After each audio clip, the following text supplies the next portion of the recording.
Hey, salut les téfous, c'est Alex T, j'espère que vous allez tous super bien. Aujourd'hui, on se retrouve pour un tag. Un tag sous lequel je suis un peu tombé sous le charme, je le trouve très intéressant et très intelligent. Il vient de la blogueuse Cookie Pistache, je vous mettrai son lien en dessous, donc merci de m'avoir tagué. C'est vrai qu'il existe déjà quelques tags sur le thé, mais ils sont pas forcément hyper intéressants, et là je trouve qu'il a un petit charme parce qu'en fait ça s'appelle le tag de l'heure du thé, et du coup vous allez voir, je trouve ça vraiment cool de la manière dont il est organisé et travaillé. Commençons. 8h, l'heure du petit déjeuner. Quel est ton premier thé pour bien commencer la journée? Alors 8h, j'aurais dit plutôt 6h si on est étudiant, mais alors le matin c'est très complexe pour moi, je passe entre une demi-heure et 3/4 d'heure pour choisir un thé. C'est vraiment un dilemme. Si je ne trouve pas et que je vois que je commence à être à la bourre, eh ben, je fais le thé du Palais d'été, le thé des moines. Je vous en ai parlé X fois, donc je ne vais pas vous en reparler, mais c'est vraiment mon thé de secours si je n'ai rien, si je n'arrive pas à trouver, comme après on est en retard, on voit, voilà, c'est un dilemme. 10h. Les saveurs de ton thé du matin te chatouillent encore les papilles. L'avais-tu dégusté dans ta tasse, ton mug fétiche? Montre-moi. Alors, tasse, mug fétiche, je vous en ai déjà parlé dans une autre vidéo qui s'appelle les petits tours, je vous la mettrai ici. Ouais, j'ai pas réellement de tasse, mug fétiche à part les favoris que je vous ai déjà parlé dans cette vidéo.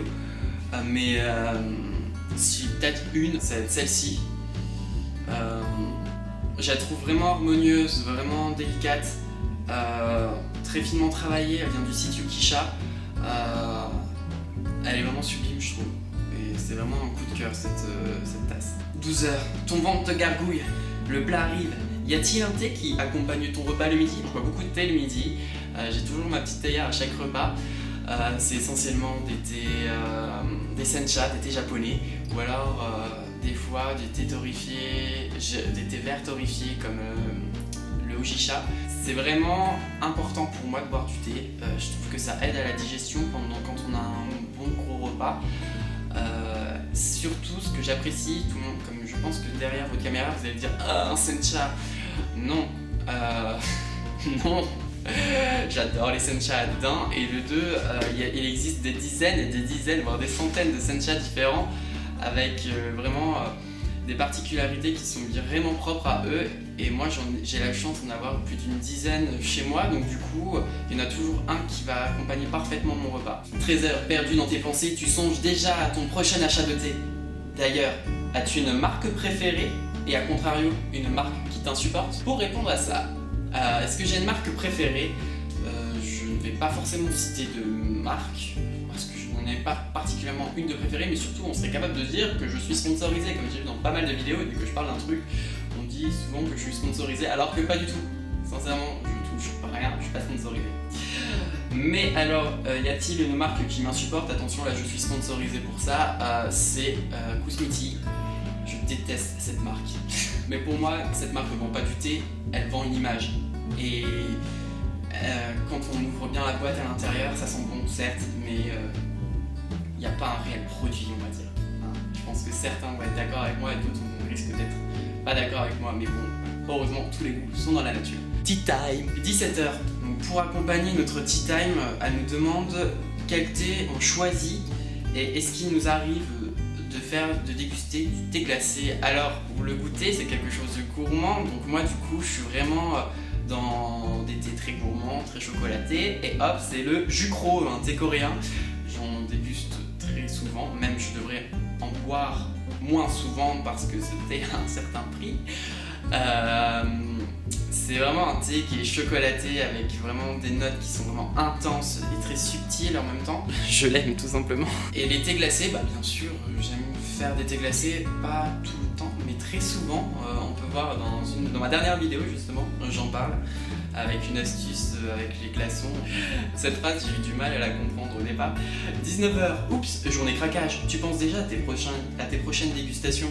D'ailleurs, as-tu un moment favori pour boire le thé? Alors, oui, moment favori toute la journée.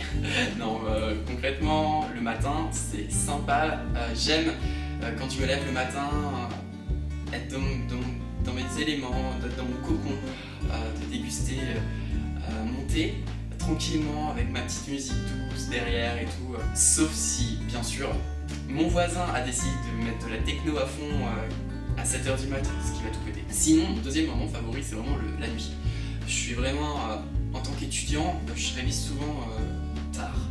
Et du coup, j'aime boire du thé pendant la nuit. À 2-3 heures du matin et vraiment t'as vraiment l'impression d'être déconnecté, je trouve, quand tu bois ton thé la nuit, et c'est ça que j'aime. 21h, enfin la soirée. Avant de t'installer confortablement devant un bon film, te prépares-tu un petit quelque chose à boire? Dis-moi tout. Mais elle veut vraiment tout savoir, dis donc. La réponse est oui, Jean-Pierre. Je déguste effectivement pas mal de thé le soir. Pour moi, il n'y a pas de problème avec la théine. Pour ces histoires de théine, ça nous empêche de dormir et tout. Pour moi, c'est dans la tête, mais bon, non.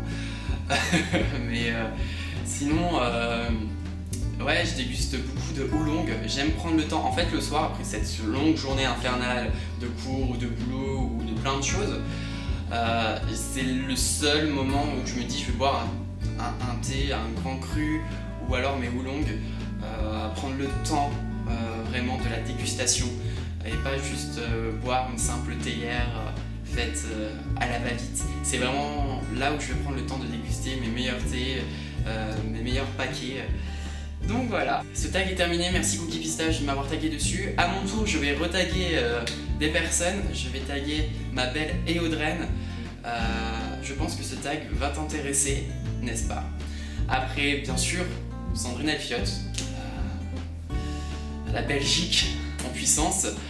En troisième, on va faire voyager ce tag à l'autre bout de la planète, donc au Canada, ma belle Marie-Lune, que j'aime et que j'admire. Ça t'intéresserait de faire ce tag et de nous parler bien sûr de tes thés d'Amisty, nous faire rêver, hein. On va mettre un garçon aussi, on va mettre Baptiste, je vais taguer Baptiste qui tient un blog qui s'appelle La Bibliothèque. Il écrit des choses mais vraiment magnifiques, je vous le recommande, je vais mettre son lien en dessous. Et je vais mettre même le lien après de toutes les personnes qui auront fait des articles ou une vidéo YouTube sur ce tag. Je vais les mettre dans la description. Les thés fous, n'hésitez pas dans les commentaires à dire ce que vous avez pensé de ce tag et même à répondre à ce tag. Je vais laisser les questions en dessous. Si vous voulez répondre à une ou deux questions, voire à tout, vous pouvez. J'ai hâte de vous lire et ça m'intéresse vraiment de vous lire. J'adore partager avec vous, donc je vous dis à très bientôt aussi. Bonne tasse de thé à tous, à plus les thés fous. Et n'hésitez pas de vous abonner ici, oh oui. Et n'hésitez pas de vous abonner ici, oh oui, oh oui, oh oui, oh oui.